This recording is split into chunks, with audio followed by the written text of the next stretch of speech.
Every time I head into a new section of the river, there are new decisions to make. Where to start, how long to stay, and when to move on. Sometimes getting those choices right is the difference between walking away empty-handed or uncovering something special. The first decision was where to start. While walking along the edge of the river, a shallow patch of bedrock caught my eye. Taking a closer look, I noticed the deeper section buried beneath the boulders, and that's where I chose to begin. With the spot chosen, the next few hours were spent slowly working my way down. Every rock had to be moved by hand, and with each one out of the way, I was getting closer to the ground I was really looking for. Oh, I'm shattered already. I'm like half an hour in. Woo. The work was already taking its toll, and I still had a long way to go. But I knew if I stayed persistent, eventually I would hit bedrock.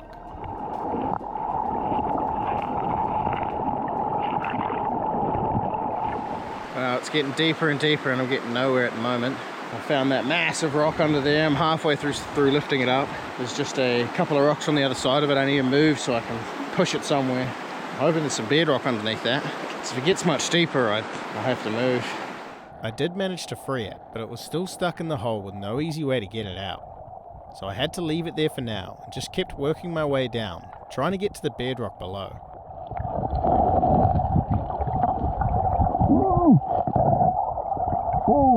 Finally, bedrock. What a relief. I kicked into sniping mode, and almost immediately, the first piece of gold appeared. We're on gold. We're on gold. Only a tiny little patch. I see two nice pieces already.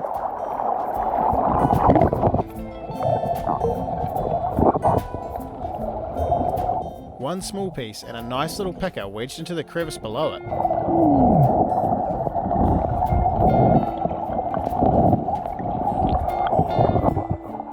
Woohoo! I think we're on a good spot. Yeah.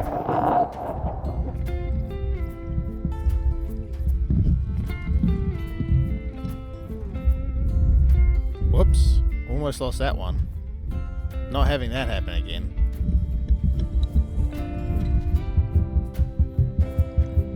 I slowed things down and carefully worked over the little patch of bedrock.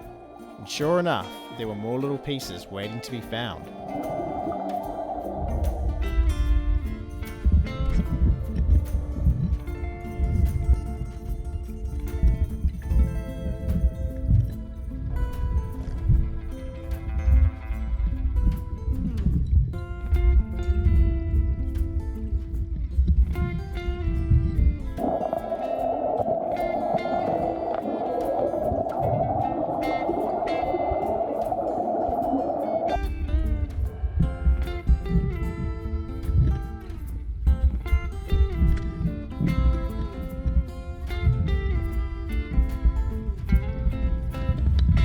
I'm just going to check the snuffer, make sure I've actually got all my gold before I leave the river this time.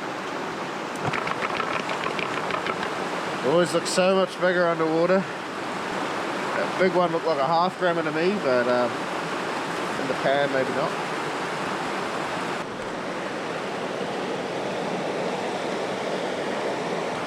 I'm pretty pleased with that. I like that big piece. Need some more of those. I was off to a great start, and after a quick break, I went back in to keep working the area. I'd already found enough to know I was in the right place. I just had no idea what was still hiding beneath me.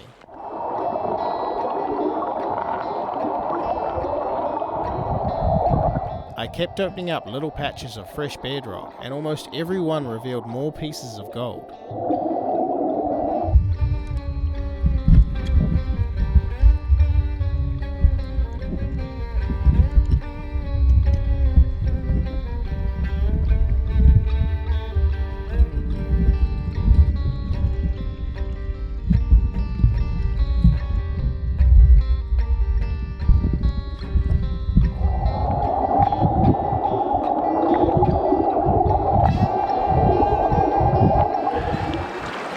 Guys, we've been digging down there a while now. We're getting a few more flakes of that, but nothing like that first picker. And then bam, a nice chunky one. Check this out.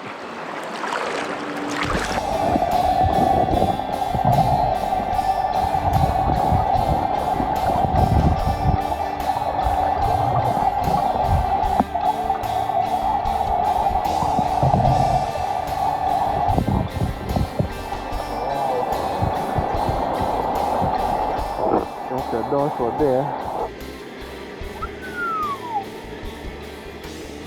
Look at that, nice and thick. Oh.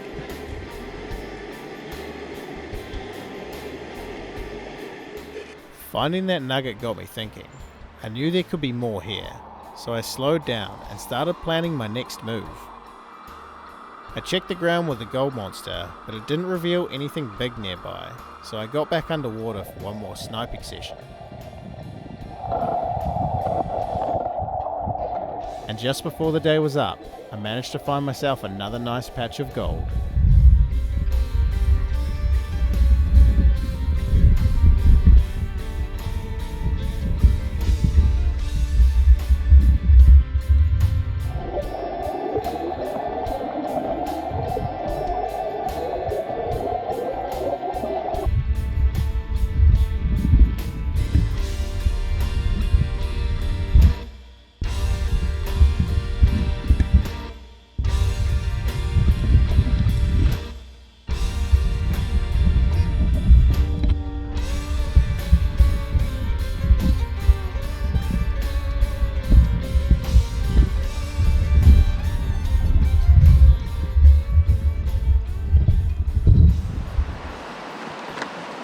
With the sun going down, it was time to head back to the van and see how much gold I'd managed to recover for the day. That was a long day. I think we're over a gram.